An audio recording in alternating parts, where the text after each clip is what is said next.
To start this video, I want to remind you of the quote by Arthur Conan Doyle. Once you eliminate the impossible, whatever remains, no matter how improbable, must be the truth.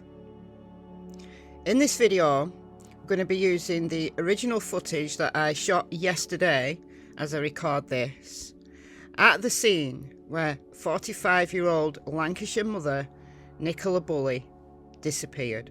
Nicola, known as Nikki to her friends, was out walking her Springer Spaniel Willow, as she did very, very frequently, around a lovely river walk in St Michael's-on-Wyre, which is in between Preston in Lancashire and the Fylde coast. The River Wyre becomes tidal at the weir in St Michael's. Anything that is downstream of the weir is subject to tidal forces.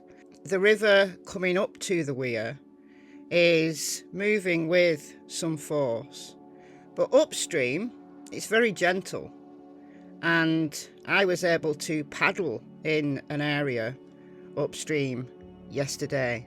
The bottom of the river is very silty.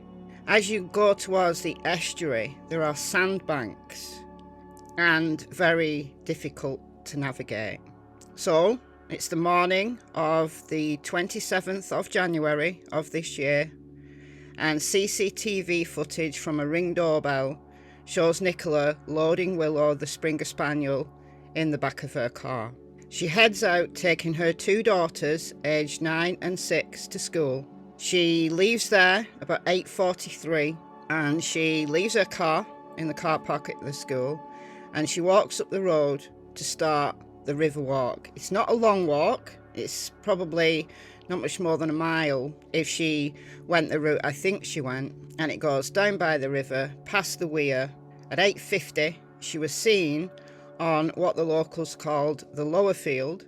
At 9:10 she was seen by someone at the upper field. At 9:20 the police know that her phone was there.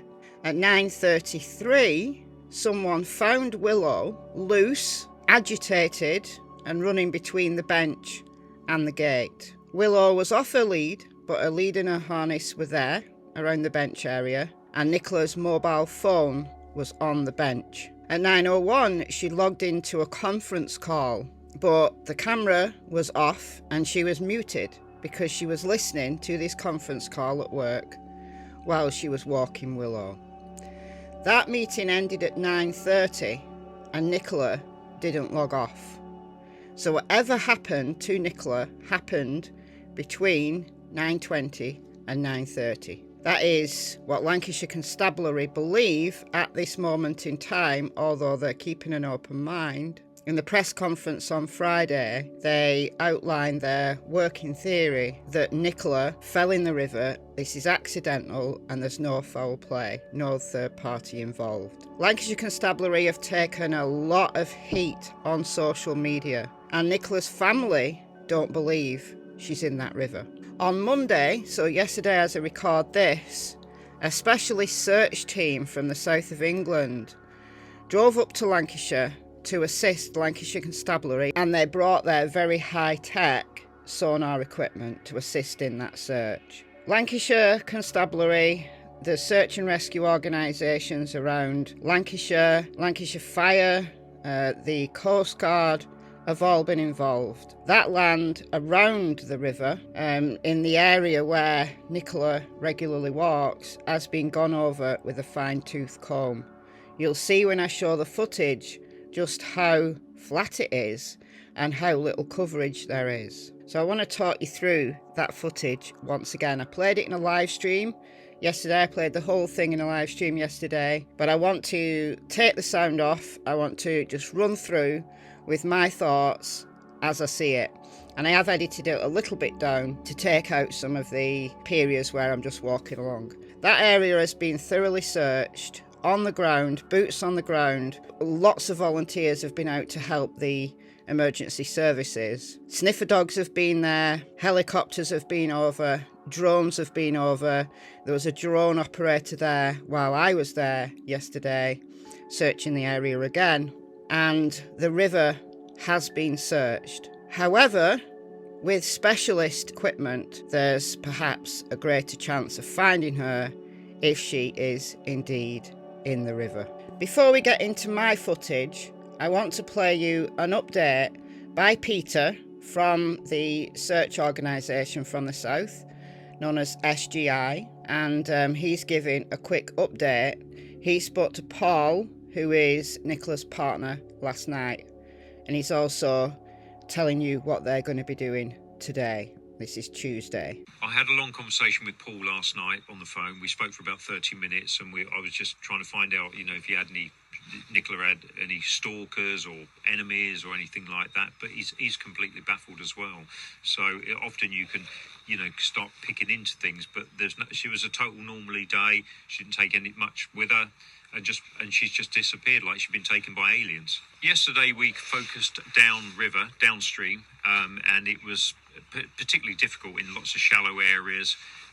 It's a tidal river, that part. But today we're actually going to be focusing from the weir and right up a couple of miles upriver.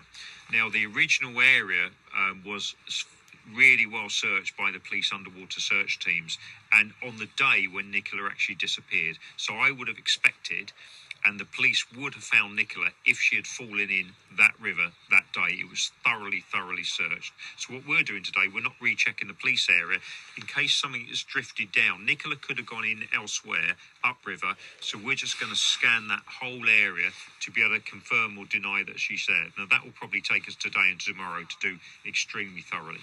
The only evidence that they've got to go on at the moment is the mobile phone. But as you can imagine, there's lots of good police work going on in the background, and it's very easy to criticise. And there's detectives working all hours to try and piece this missing parts of the jigsaw puzzle that nobody knows where Nicola is, but there's maximum effort going in to find her. It's easy to speculate. It's very hard searching. It's not easy work. None of this work is easy, and I think we just need to be able to get on with the work. And the river has got to be searched. That is where the only piece of evidence that is, if the police can't ignore the river. But like I said, in the background, there's lots of other good work going on. This is just one part of a huge police operation that's going on in Lancashire. Okay, so this is the footage I shot yesterday afternoon, which would have been Monday, the 6th of February.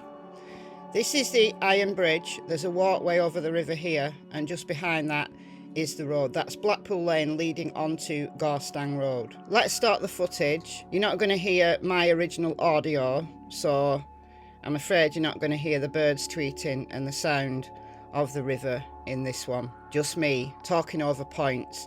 It's edited a little bit.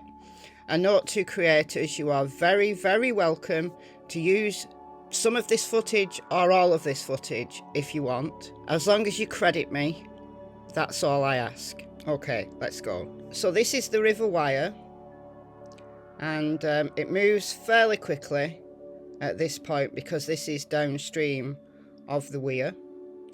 This is the river path. So I'm just scanning around. Looking to see if there's anything unusual, any clothing in the bushes. To be honest, it's quite easy to see through the brush because it's winter here in Lancashire. So you can see with the naked eye if there's anything there that shouldn't be there. Nicola was wearing a black knee-length gilet over the top of a black or dark blue coat, black jeans and grey ankle-length boots. Okay, so that's the river. That's the flow of the river as it's coming around that corner. So we're heading closer to the weir now.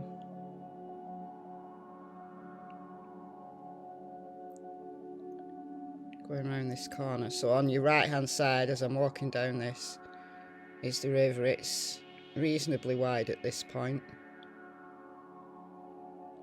It's very sandy on the bottom. I went in a shallow part of the river to check what was on the ground, and it's sand, it's silt.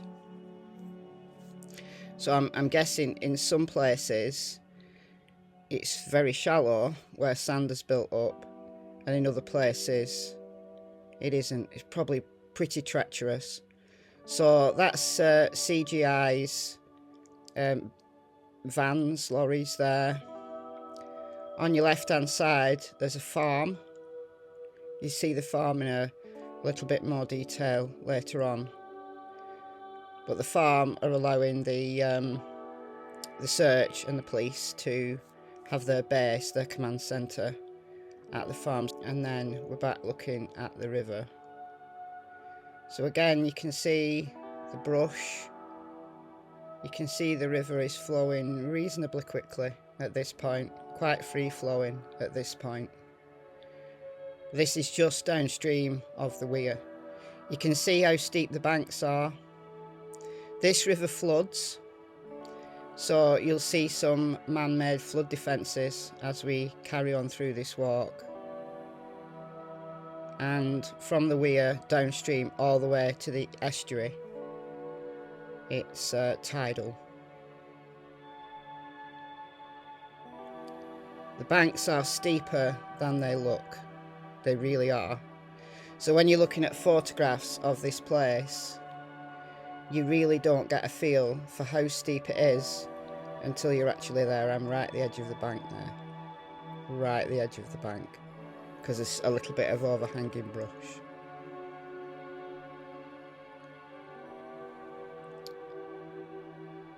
So yesterday I overheard the searchers saying that they think she's gone over the weir, and that's where they were searching downstream of the weir.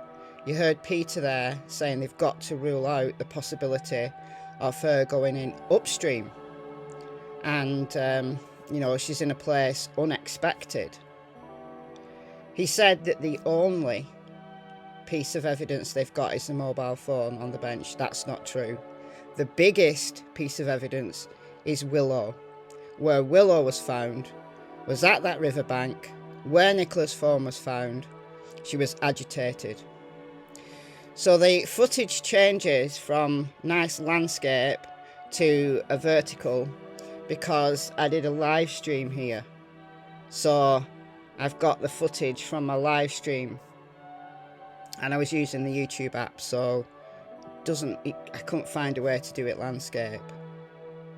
So we're past the weir, just weir there, and then farm just up here, and we're going back on the path. So you see the farm has got a barn. They've got chickens in the field right in front of the house, and they've got a few sheep in a small field near the house as well.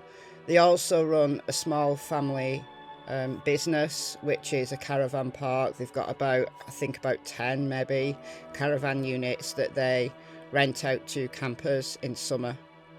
And in summer they'll let you go and pitch your tent there. So there's been a lot of speculation about the caravan park, but it's very close to the house. And I really just can't see anybody being able to smuggle a struggling woman into one of those caravans. So I'm just pointing out the brush there, that there's a tree line.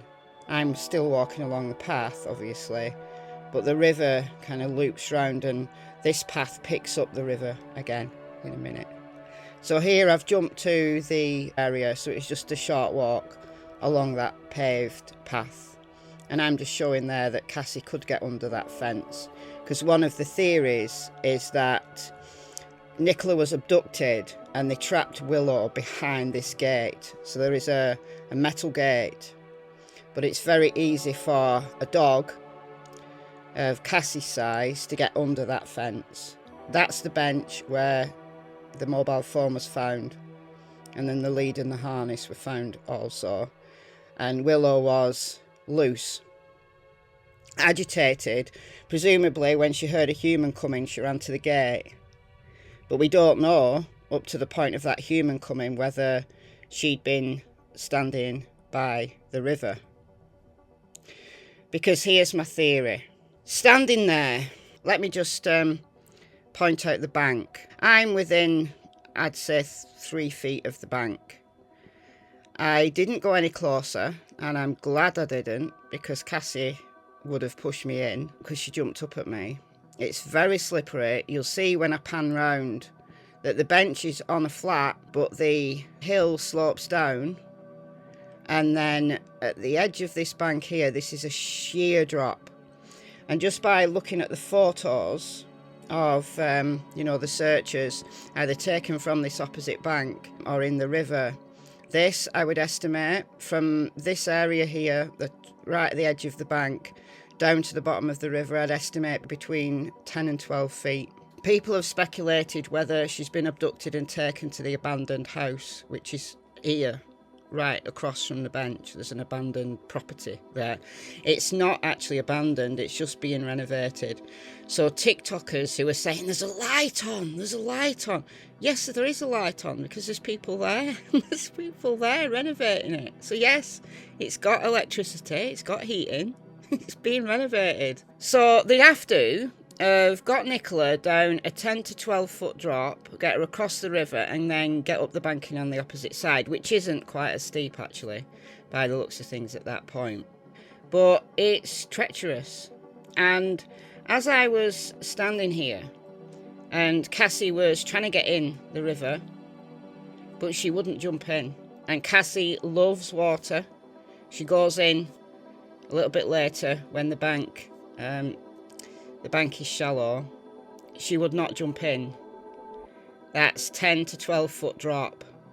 Dogs aren't stupid, so I suspect that Willow did not take that leap of faith, even though she saw Nicola fall in.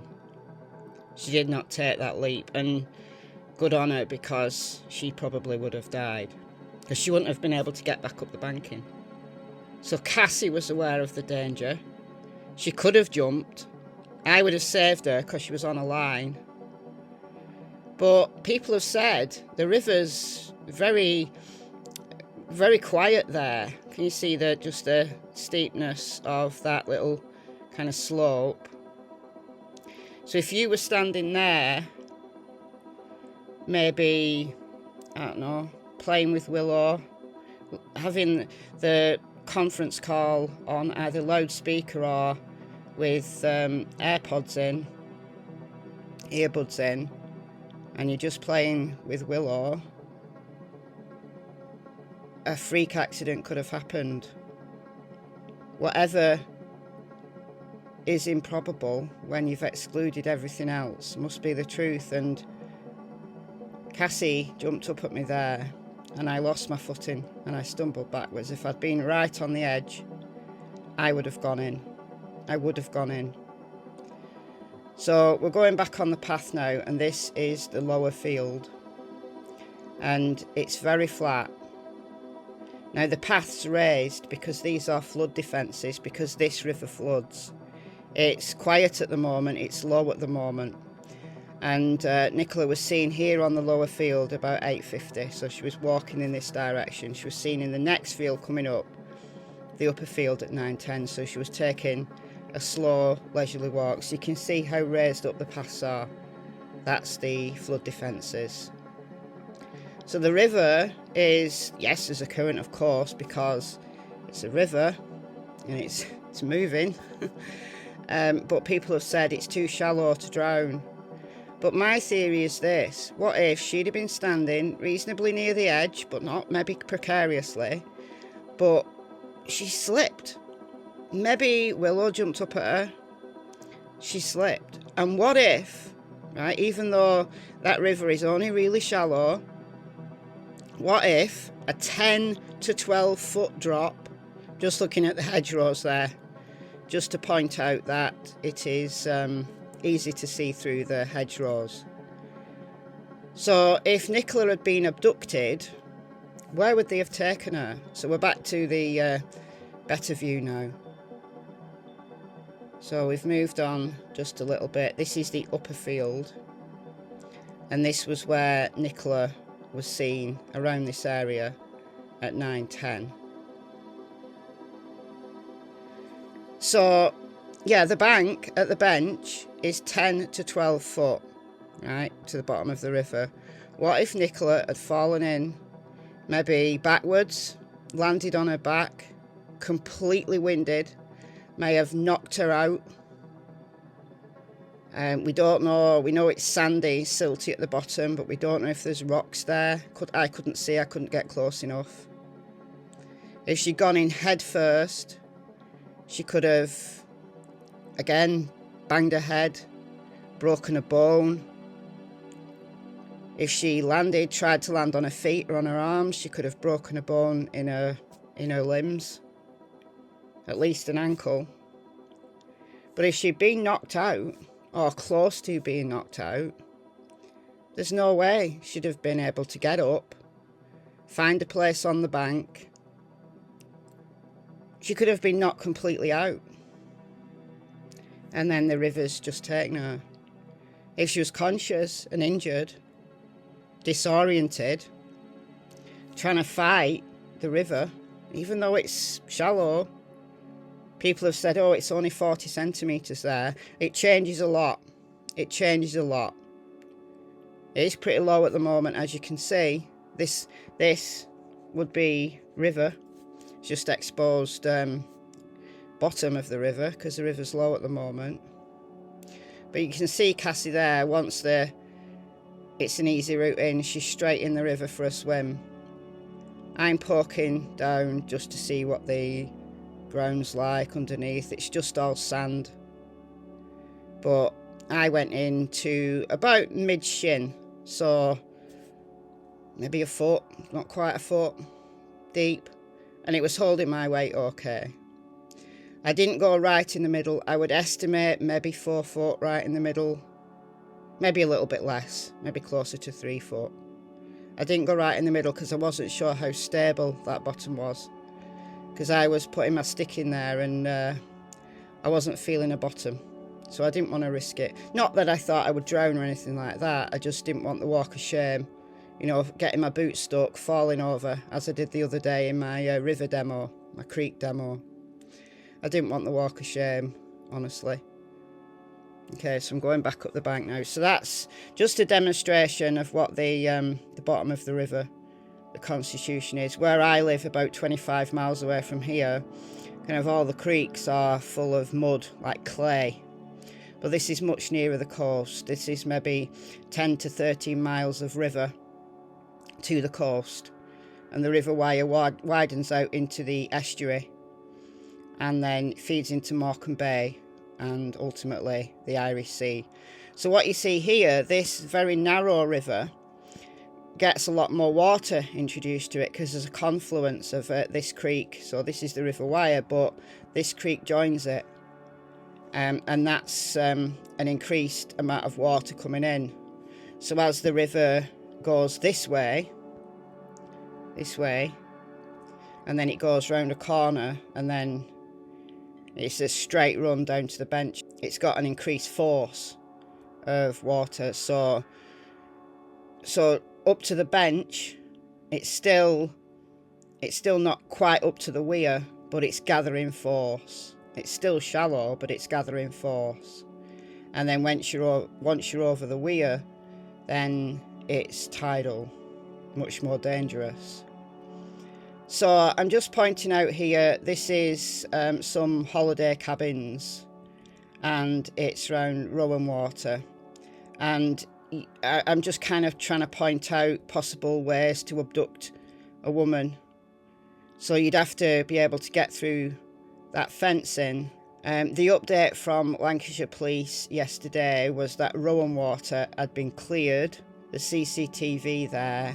They know she wasn't taken if she was abducted or walked of her own volition out of the river path onto the road that I've walked down. And they also know she's not gone down or been taken down Allotment Lane, which is near where the farm is. They've also searched the abandoned house, which isn't actually abandoned. We're back at the bench now. The only... I'll just rewind it just a tad. The only outstanding route now is if you take the river walk And ultimately it comes out on Garstang Road. The road's kind of running along there, you can see cars. They're asking for dash cam footage because apparently you can get out that way onto Garstang Road. Now Garstang Road at that point is just a grass verge and farmland at one side, and then there's a path, a narrow path on the other. So it should be easy to see if there was any suspicious vehicles or anything like that. But just because that area isn't CCTV, they're asking for dash cam, witnesses, anything suspicious at all, just to rule that possibility out. But for me, an abduction, it seems highly, highly, highly improbable, if not impossible, to pull that off without being seen. This is a well-trodden walking route for people in the area walking their dogs. You know, there was a lot of people out. Yes, around the bench, we'll go back to the bench. Around the bench, you know, there was reporters and so on there. But, you know, just the normal locals going for walks. It was pretty well frequented. And in the morning, this was like 9:30, 9:20, 9:30 in the morning, there'd have been a lot of dog walkers out. So, yeah. So we're going back along the river now, the river path. So you don't pick up the river just about here. Again, I'm looking for any signs of anything really. As I'm walking, that's why I'm panning the camera around a little bit, so I'm sorry if you're getting quite dizzy. There's the farm, you can see the farmhouse, nice house there. Actually another house behind. But that's been cleared, allotment lane's been cleared. Coming out here, also been cleared. That's one of the searchers, that's one of Peter's co-workers from CGI, just talking to some locals there. Cassie's getting in on the action. So he was saying that they'd searched, that they were searching downstream. It was up to 3 meters in some places, I think they were saying. But some places are just very shallow and difficult. It's difficult to navigate. So that's my theory. I think she fell and maybe knocked herself out, was disoriented. I can't see how she could have been abducted. And I really don't believe she's gone anywhere of her own volition. It was just a normal morning. It was just a normal morning. So I went there with the hope of being able to rule out the river theory. And, well, not rule it out, but say, is it possible she was abducted? And I can't see it. I just can't see it. I think a 10 to 12 foot drop, that's going to wind you at the very, very least. And the biggest piece of evidence, Peter is wrong, the biggest piece of evidence is Willow. Willow was there, stayed there. She didn't jump in after Nicola because it's a 10 to 12 foot drop. But she was agitated, anxious, afraid. You saw Cassie, who can be reckless. She did not try to jump. She did not try to jump in. Cassie was my glamorous assistant for today. So Cassie debunked the Springer Spaniels can't get through the gate. She's just go under the fence. And also she's debunked why didn't Willow jump in the river after her if she'd actually gone in the river. That's why. Because it's a huge bank and a dog isn't stupid. Dogs aren't stupid. The biggest piece of evidence here as to where Willow last saw Nicola was at that point right there. But let's see what CGI, I keep saying CGI, it's SGI, isn't it? SGI. What SGI find? Is it possible she went in further upstream? I don't think so, or else Willow would have been found further upstream. But anything's possible. Okay, let me know your thoughts. I'll see you very soon.